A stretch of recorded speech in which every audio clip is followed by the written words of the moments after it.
The sole purpose of this video is to provide a basic overview and orientation of your new apparatus. This video is not intended to act as or replace individualized driver-operator training. Individual fire departments may base guidelines, policies, and procedures tailored for best practices. Pierce Manufacturing and Hughes Fire Equipment representatives are not liable for injuries caused from acts resulting from actions inconsistent with the information provided within this video and/or accompanying manuals. Refer to the Operation and Maintenance Manual for complete details relating to the components and features of this apparatus. Only trained personnel should operate this vehicle or perform maintenance. You are responsible for learning how to operate this fire apparatus under all conditions without having to refer to the manual while operating at an emergency incident. This video will discuss types of warnings and caution labels. It is your responsibility to locate and identify each of the labels and understand the importance and associated hazards. Warning labels will point out procedure that must be taken or action that must be avoided to guard against the possibility of serious injury or death. Caution labels will advise you that there is a risk of damage to property if certain precautions are not followed. Continuous training, reviewing of operation and service manuals, developing good standardized practices will assist driver operators with a more complete understanding of the components and operation of this fire apparatus.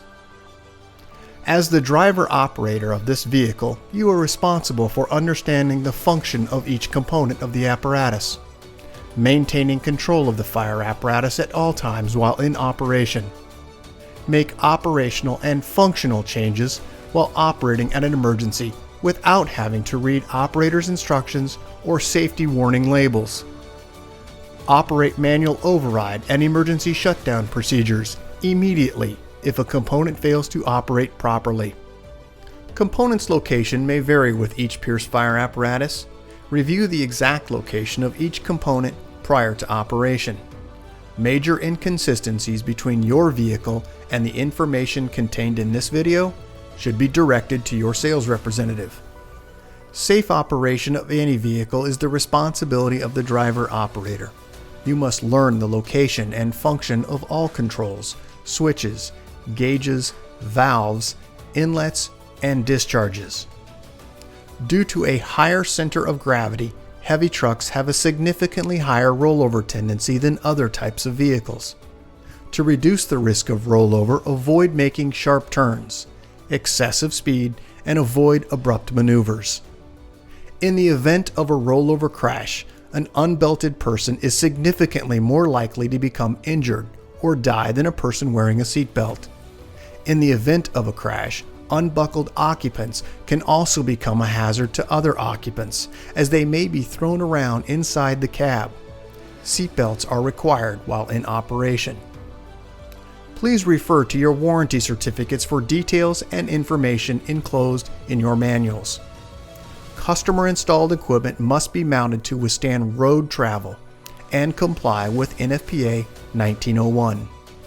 Modifications such as drilling holes or welding to structural frame components of the chassis are not permitted. Contact Pierce for instruction and review of non-structural sheet metal or other dissimilar metals for modification. Follow the radio installation guide for further assistance on installing or mounting electronics. Before placing your new apparatus into service, perform a primary inspection of key components of the apparatus, including all fluid levels, anti-lock braking systems, electronic stability control, and automatic traction control. Weigh your apparatus to ensure that it conforms to axle and brake ratings. Never exceed the gross axle rating printed on the label inside the cab. Exceeding these ratings could lead to reduced component life, personal injury, or death.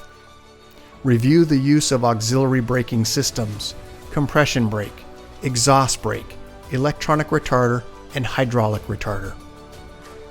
Before placing the apparatus in service, refer to the operational maintenance manuals. Information on the operation and maintenance functions for the components such as the pump, pressure governor, and foam systems, along with other options, is provided in either the Pierce manuals and/or other manufacturer support information delivered with the apparatus. If you need more information, please contact Hughes Fire Equipment. Congratulations, Avondale Fire Department, Arizona, on your new Pierce fire apparatus, job number 38537. Please utilize this 5-digit job number when referencing your apparatus with Hughes Fire Equipment and Pierce Manufacturing. We'll get started on a brief orientation of your new apparatus. Let's first start at the front bumper area, where you'll find on the passenger and driver side dual air horns. As we move directly to the center, you'll find your electronic siren and PA speaker. Let's move up onto the bumper extension, where you'll find on the driver's side a mechanical siren. As we move toward the center, you'll find a D handle gains you accessed for your front discharge. Moving directly up onto the cab, left and right side, you'll find turn indicator marker lights. Just inside of that location, you'll find the high beam and low beam headlights. High beam is located on the inside. Directly above that, you'll find a cluster housing emergency warning lights. Directly behind the Pierce logo is where you'll find the release mechanism to gain access into the hood area, which is directly above the Pierce logo. You'll also find 3 windshield wipers across the seamless one-piece windshield. As we move to the outer edge of the vehicle, on the A-pillar is where you'll find your mirror housing a flat and convex mirror. As we move up to the brow of the apparatus, you'll find 5 clearance lights. Moving further up, you'll find additional clearance lights located on the front section of the bucket. As we move toward the top section, you'll find 4 emergency warning lights. You'll also find your discharges. We have a 2.5 inch on the left, a 2.5 inch on the right. The driver's side has been reduced down to 1.5 inches. Your large diameter discharge located in the very center with a nozzle. As we move all the way to the top of the bucket, you'll find your scene lights. Let's go ahead and take a look at some close-ups of the front bumper area that we just talked about. First, starting with the side, where you'll find emergency warning lights. And as we move toward the center and the bumper extension areas, where you'll find a tubbed storage location for your front discharge and a swivel 1.5 inch discharge. Behind the Pierce logo, once again, is where you'll find the release mechanism to gain access in the hood. Let's go ahead and take a look under the hood, where you'll find on the passenger side the fill location for your windshield wiper fluid. As we move to the driver's side, you'll find the recovery for your engine coolant. You'll also find on the rear wall all of your instructions for raising your cab and lowering the cab. Please ensure all items are secured within the cab area. You'll also find a remote located in the cradle area, which you currently don't see, and then also a red indicating raise or lower. All the way to the far right is your power steering fluid. Let's go ahead and take a look at a general view at the side of the vehicle, driver's side, and we'll focus in on the cab section next. Let's start down at the front axle, where you'll find a visual sight gauge indicator in the center of the axle, Alcoa wheels, and Goodyear tires. As we move to the front bumper extension, you'll find that side-facing emergency warning light. And then as we move to the door handles, which are easily accessible with a gloved hand, they are also a keyed lock. Moving right next to that is where you'll find the grab handle for gaining entry and exit out of the cab. Directly over the front axle is where you're going to find your auto eject shoreline inlet, and also it will be activated. The digital readout will display when you plug in and provide power. Right next to it, side-facing emergency warning light. As we move up to the bucket area, you'll also find a side-facing emergency warning light right next to the Pierce logo. You'll also find on the top section of the cab, emergency warning light bar, and directly behind that is where you'll find a side-facing scene light. Let's go ahead and take a look at the pump panel area. We'll come back to this in a few moments. Let's now move to the body section. We'll identify a few items within this area. First, directly in front of the rear axle is where you'll find your folding wheel chocks. They're a set of 2. Moving to the rear of the axle is where you'll find your stabilizer pads, front and rear. And as we move to the front axle area just in front, you'll find a marker turn indicator light, and then all of your lower zone emergency warning lights. Let's move up onto the body at the very top section, where you'll find your stabilizer cameras. Just inside of that location is where you're going to find, kind of difficult to see here, but there is a long 6-foot floodlight. And then also we move to the very rear section, where you'll find a 360-degree emergency warning light. Let's take a look at the rear of the apparatus. On the outer edge, you'll find your marker light. As we move just inside of that location to the tail light structure, you're going to find an emergency warning light, stop light, turn indicator, and reverse light. As we move up to the very top section, you'll find rear-facing emergency warning lights on the passenger and driver side. And as previously mentioned, we've got those 360-degree emergency warning lights. Right next to that, you're going to have rear scene lights located on each side, passenger and driver. And located directly in the center, you're going to find your traffic advisor. It is in a protected area, and then also directly above that is where you'll find your backup camera.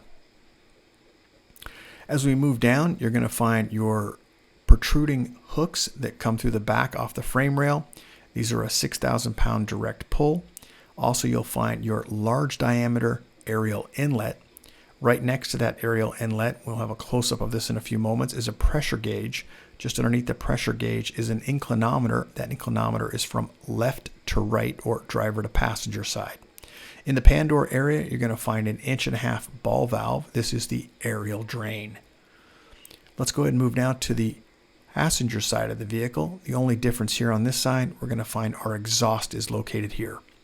Let's go to the front section of the cab. Same configuration and layout as we've previously mentioned. Let's go ahead and move in now to the driver's space. But first, let's start with a few warnings here. We do have all of our placards located on the door panel for your safety, also door lock and latch and electric window controls and a grab handle. In the very center of that door lock is where the unlock and lock latch is located. 4 window controls for each of the cab windows, and then also a grab handle. As we move to the base of the stepwell, you'll find a recessed air inlet. Moving now to the seat area, this is an air ride seat, and we do have an adjustment in the very center area. And then also you'll find this yellow placard for your city having the date of manufacture, 5-digit job number, the gross vehicle weight rating, cold tire inflation, gross vehicle weight rating, and then also the VIN number and all of the fluid capacities for each component, fluid capacity, and fluid type. On the floorboard area, you're going to find an air horn foot pedal and a mechanical siren foot pedal. As we move up about the left knee of the operator, engine, transmission, ABS diagnostic port. These are for your maintenance team, also tech module and display module. We do have switches here for your ABS diagnostics, DPF regen, engine diagnostics indicator, and also regen inhibit switch. Let's move up just same area, left knee, where you'll find the silver, difficult to see in this image, silver quarter turn master battery switch. Moving up to the dash area, you'll find a hazard lights, ignition, and start. Just inside that location is a switch labeled EM, which stands for Emergency Master. This will engage or disengage all emergency lights with one button. Also to the right, headlights and panel switch, allowing you to brighten or dim lights within pre of the operator. On the other side of the steering column, OK to engage the high idle and switch. As we move up, you'll find your transmission, oil, def level, and water temperature gauge on the left. On the right side, we're going to find front air, rear air, volts, and fuel. Directly in the center, you're going to find your tachometer and speedometer.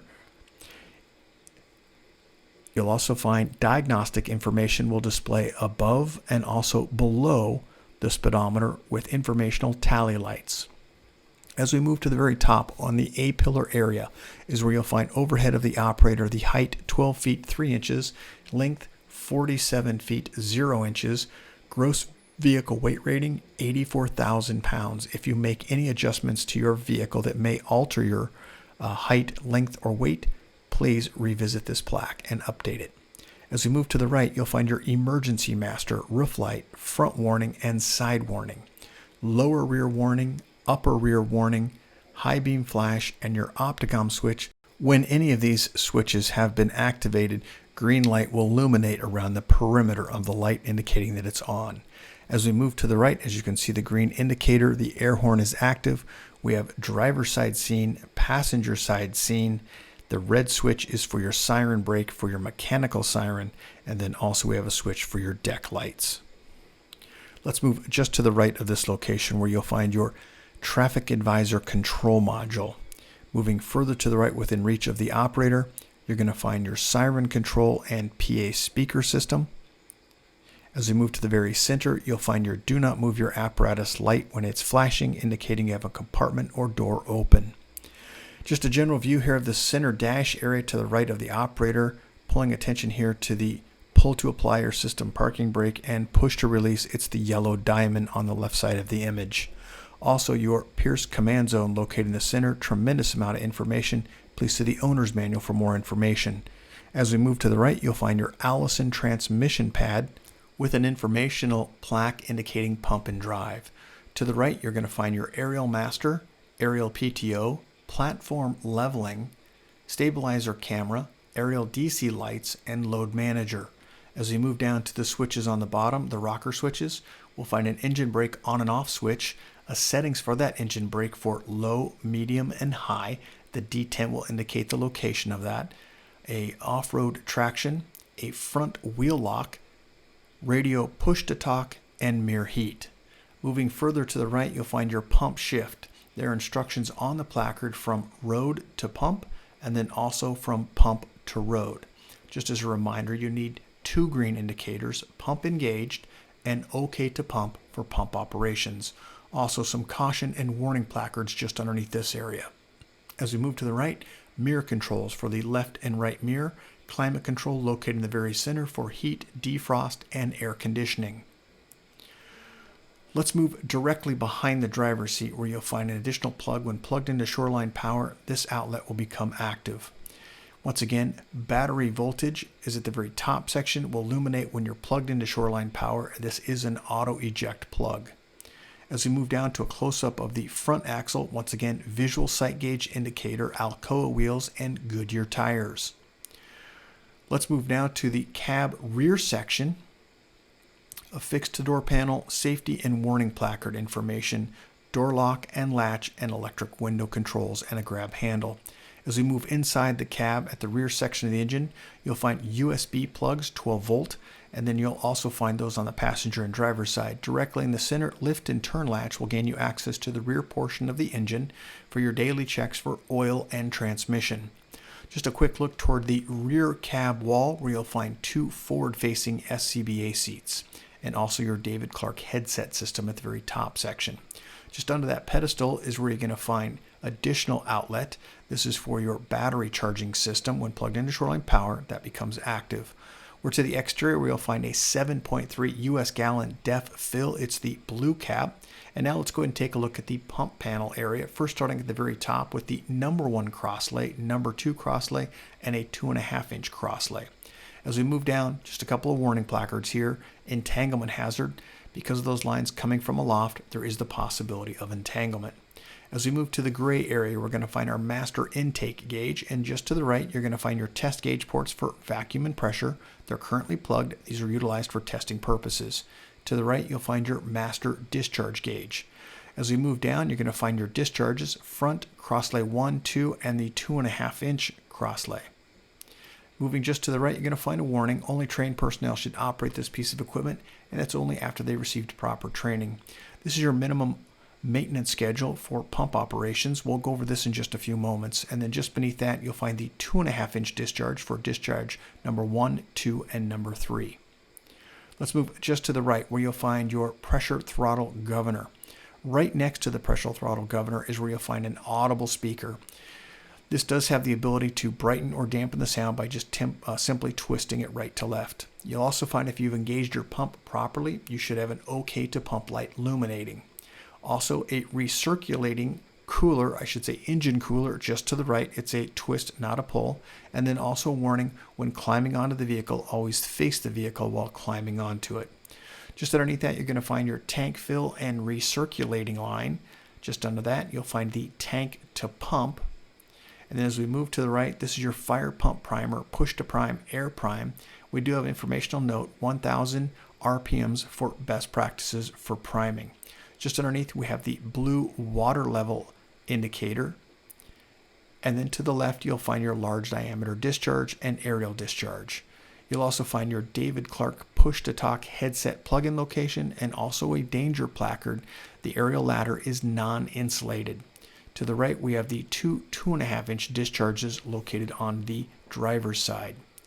As we move down, you're going to find a warning placard. Caps may be under pressure. Be cautious when removing them. And then the American flag Eagle Pierce logo, large diameter pump inlet. As we move further down across the very bottom, you're going to find all of our color-coded and labeled discharge drains. To the right, you'll find your wattress placard indicating the type of pump that you have. This happens to be a 2,000 GPM capacity pump. To the right, your pump drain, and then also your manual pump shift. Just underneath, you'll find your platform that does pull outward and folds out to make a larger space for standing while operating your pump panel and aerial device. Also, let's go back to the wattress placard indicating the pump model, CSU, and once again 2000 GPM. Minimum operation maintenance schedule for 150, 200, and 250 PSI test pressures. Associated GPM on the left side of the plaque, associated RPM on the right side of the plaque. This truck is a governed RPM while in pump mode at 2,100 RPMs, and your 5-digit job number in the upper left. As we move directly over the stabilizers is where you'll find your stabilizer camera. It's at the very top section. You'll also find some warning placards here regarding caution and danger. This is a crush injury. And at the very bottom, which we previously mentioned, these are your folding wheel chocks. As we look into the compartment at the very top section, we have an adjustable tray at the top and also a pull-out tray at the bottom. This compartment does happen to have a 12-volt DC breaker block located inside. This is just demonstrating that the compartment shelf with the release mechanism on the lower right. As we move through, you'll find these danger labels throughout the vehicle, just indicating that the ladder itself is a non-insulated, and be cautious for electrocution. You'll also find 3 SCBA bottle locations in this area that we're looking at. Also a pull-out and tilt downward 30-degree shelf. The release mechanisms are located on the left and right side and need to be depressed at the same time. We'll continue downward where you'll find your axle. This is a tandem axle. Once again, Goodyear tires and Alcoa wheels. Back up, just take a quick look at those SCBAs. This is in between the two axles, and then also a side-facing lower zone emergency warning light. Silver cap is going to be your ultra low sulfur diesel fill location. We do have that indicating ultra low sulfur on the back side of the pan door. As we move to the rear of that location, rear axle area, adjustable shelf, LED lighting, ventilation, also a pull-out tray. In this same compartment, we're going to find the DC 12-volt access. Here's a sample of the tray in the outward position. Once again, the release and lock mechanism is on the lower right-hand side of the shelf. Once again, a warning placard here regarding crush injury because of the movement of that stabilizer, and that's why we placarded it. Also, just below that, a side-facing emergency warning light, and then your ladder right next to it to go aloft. It is tied to the do not move your apparatus. And then also you'll find an inclinometer for front to back, and then also a warning placard regarding climbing on the vehicle. Always face the vehicle while climbing on and off. General view, all compartment doors are in the open position. And now we move to the rear of the apparatus. Let's identify a few items within this area. First, starting on the left side, where you'll find your headset volume for your David Clark headset system. And then just beneath that, you're going to find deck light switch. Moving down slightly to the right, the door is currently open. We'll start, and this is where you're going to find your emergency stop. It's a push button with also a red indicator. You'll also find a protected override, indicating that you must override the system to make adjustments. And then also your stabilizer power switch with a green indicator light indicating it's on. We do have a diagnostic here for USB interface. This is once again for your maintenance team. As we move down, this is a tethered control module. There are 2 joysticks on each side, right and left. They control the front and also rear stabilizers for the left and right. They do have a general power button at the very top section. An informational note here to tell you that the stabilizers are not stowed. And then also just beneath that, we have 2 push buttons, one stabilizer EPU, and then also a level assist button. Remember, each stabilizer requires 2 green indicators indicating that you are secure for normal operations. Just also as a quick reminder here, aerial stability before operating the aerial device, make sure you're set up on firm surfaces. As we move to the ladders themselves, as we look to the left and right, we'll find additional plaques indicating a 35-foot 2-section, 10-foot folding, and a 14-foot 2-section. On the right, a 16-foot roof, there are 2, and also a 24-foot 2-section. As we move to the bottom, we've kind of gone over this, but let's go for it one more time. Warning, caps may be under pressure, be cautious when opening. Pierce American Flag Eagle. This is your aerial inlet. Right next to that, you'll find an aerial inlet pressure gauge. And then just beneath that, you'll find your inclinometer, once again from passenger to driver side, left to right. And then as we move to the right, you'll find a pan door. This is behind this is where your aerial drain 1.5-inch ball valve is located. Let's take a look inside. First, this is the ball valve for open and close. Let's move up to the upper right-hand side of the vehicle where you'll find the chute. This is for your main supply line, also a warning placard indicating entanglement because of that supply line, and then also a danger electrocution hazard that the equipment is not insulated. Full view from the passenger side, compartment doors open. Let's take a look at what's inside the compartments. Just in the step area, you'll find a lift and turn latch will gain you access to your overrides. These are going to be the control modules, selector switch for aerial emergency power or stabilizer emergency power. You'll find all your associated control located within this compartment, and then just below that you'll find your action information placard telling you which valve controls what operation. As we move to the right, once again 12-volt access in the upper corner. Then as we move down, let's take a quick look at the release mechanism. When that tray pulls outward, it will lock into position. That release is located on the right-hand side. As we move forward, this is directly over the rear axle. You'll find SCBA bottle storage for a single bottle at the rear of the axle. In between the two bottle storage, and then one just in front of the rear axle.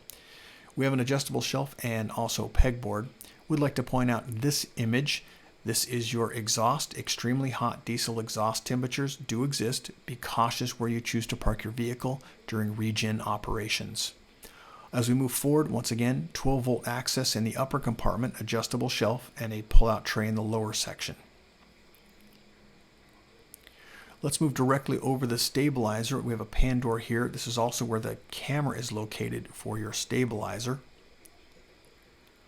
And then we'll move now to the pump panel area. Let's identify a few items within this area. Let's start first at the very top. Same configuration as we previously saw with the 2.5-inch crosslay, number 1 and number 2 crosslay.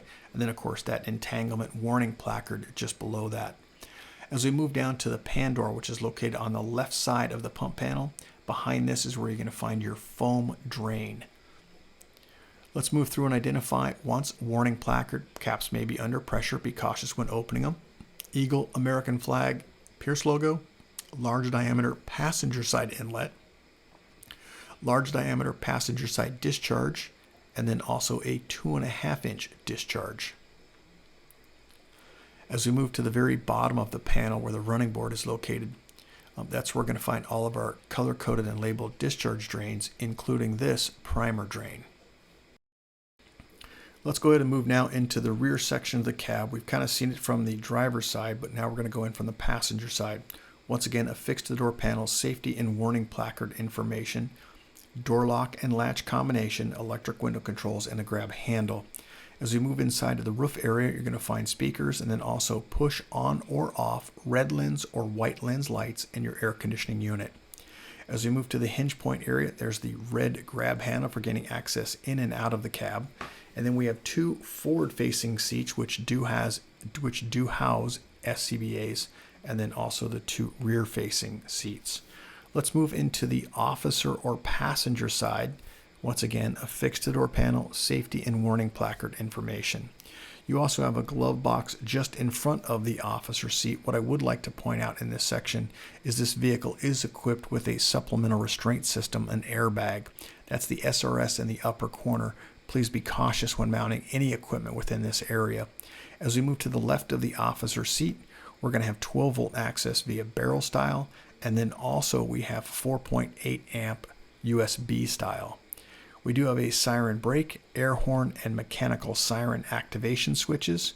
Overhead, we have storage, a map light, and then as we move all the way to the far left side, it's where you'll find the AM/FM Sirius XM Bluetooth weatherband radio. Let's move now to the aerial pedestal area. Lift and turn latch will gain you access into this space. This is where you're going to find your aerial overrides. This is for extend, right, left, and lower and raise. Those are labeled just down at the floor level is where the placard is located. Also right next to the pedestal is where you're going to find your air fill location and also air gauges. This is for your breathing air. As we move to the pedestal itself, let's take a look at the very top section. This is your intercom. You can see it's a pretty cold day here at Pierce. We've got a push, listen, and talk volume control on-off switch. As we move now to the pedestal section, you're going to find a push emergency stop. That's the red circular. As we move down, you'll find your DC lights and then under basket lights. We also have an aerial speed for slow, normal, and fast. The detent will indicate the position. As we move to the top, we have a protected switch here, which is your manual basket leveling disable. And then also at the very bottom is going to be your emergency hydraulic power. To the right is your Pierce command zone. Once again, a tremendous information here right on your screen. It's touchscreen and then also function buttons below. Let's move downward onto the nozzle control area where you'll find the deploy and stow with an indicator light indicating that the nozzle is stowed properly. Also, nozzle control for stream and fog, lower raise, right and left. We do have ladder controls here at the pedestal. This is extend, retract, left, right, and also lower raise. As we move to the cover of the pedestal, you're going to find this is information about your ladder. It's a 100-foot steel aerial platform. It has a load chart for a 35-mile-an-hour wind condition. This is for your waterway dry and then also information regarding waterway charged. As we move down, you'll find your monitor nozzle positions, and there's also information here to show those nozzle positions and the associated GPM flow rate. As we move down, this is a cold day here at Pierce. I would like to point out these asterisks indicating additional information, especially during freezing times. Also, an NFPA placard regarding NFPA 1911 testing. Let's now take a look at the undersection of that hood area where you'll find warning and danger information. And then we do have a 3-section aerial. The ladder itself on the left-hand side, you can see, has a 14-foot roof ladder. And then also just to the right, it has an additional storage box. On that storage box lid, it will indicate the amount of weight that can be on that storage box for aerial rating. Let's go ahead and move forward now to the tip or bucket area of the aerial device. First, let's start with additional boxes on the outside of the aerial device. This is additional storage. As we move in, you'll also find warning here regarding your life ladder, life winch, life eye, and then also life support. If you're using any of these devices, please make sure you understand their capabilities and rated capacities. Let's move now into the bucket area where you'll find an attachment point here for your safety harness belt. As we move down, you'll find your Pierce command zone at the very top section, also a breathing supply air outlet, and right next to it kind of blends in, but this is a black audible alarm. Once again, the outer edge of that bezel does rotate, allowing you to dampen or squelch the sound. Also to the right, this is a bracket here to move your controls to the outer edge of the bucket area. Once again, real cold day here. Let's go ahead and take a look. Let's start in the upper left-hand corner of the device here. Emergency stop. Once again, it's a push button. As we move down from that location, you'll find DC lights and under basket lights. Moving from this location just to the right, you're going to find aerial speed. Once again, slow, normal, and fast. Same operation as you'll find at the pedestal area. Nozzle control for raise and lower, right and left, and stream or fog. You're also going to find your manual basket leveling. This is a protected switch, and we have an up-down switch right next to it. Control here for ladder for extend, retract, left, right, and lower and raise. This is the module I was referring to that can be moved into those brackets so you can get a better angle or viewpoint. As we move to the bottom, just a close-up here, breathing air, and then also that audible speaker. As we move just to the left, you'll find an additional attachment point for your safety belt and then also the bracket for your control. As we move here, I'd like to point out we do have some warning that only trained personnel should operate this piece of equipment, and then also some danger regarding electrocution hazard. Once again, the equipment is not insulated.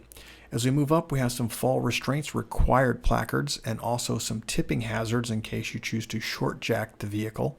And then also at the very bottom, just a warning regarding pinch hazard because of the movement of that aerial device and ladder. I'd also like to point out we have some additional placards located in the bucket area. Same placard we saw on the top of the pedestal regarding your 100-foot steer aerial platform, including load chart. Additional storage boxes, this is on the back side of the bucket area. Once again, just a quick look from front to back. Stabilizers have been deployed.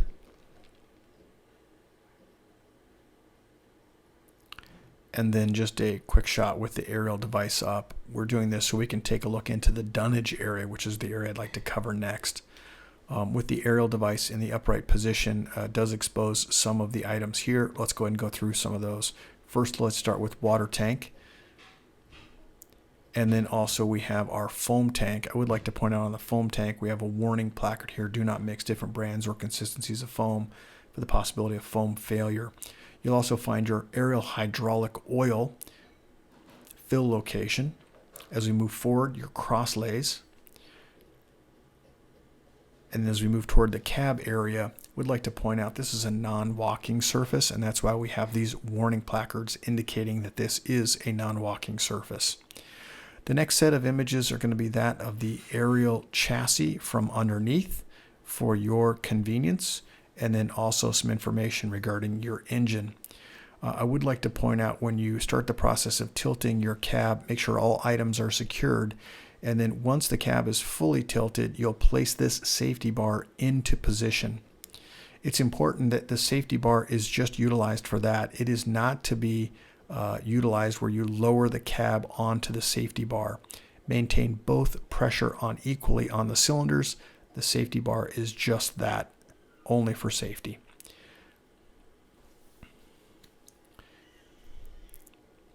This is your TAC 4 front end.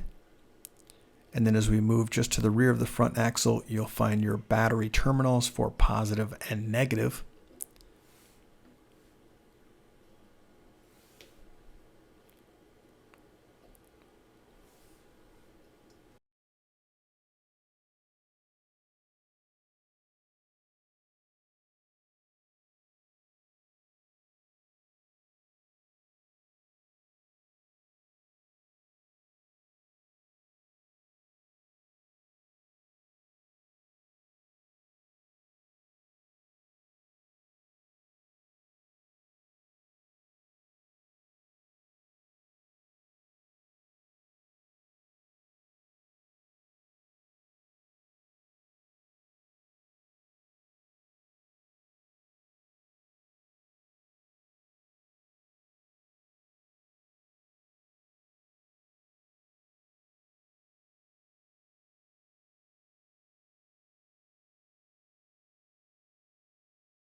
In the next image is going to be your cab hydraulic reservoir down at the very bottom section.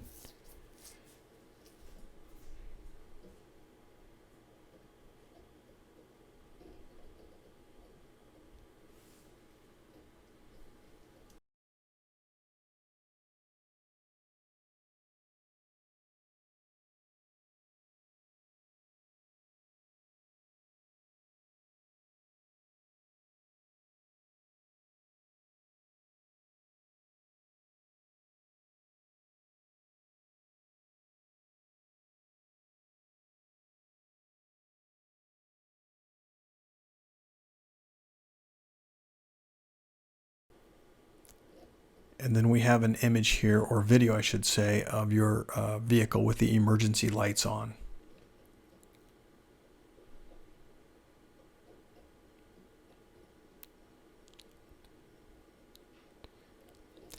Congratulations, Avondale, Arizona, on your new Pierce fire apparatus, job number 38537. If you have any questions, please contact your Hughes Fire sales representative. Thank you.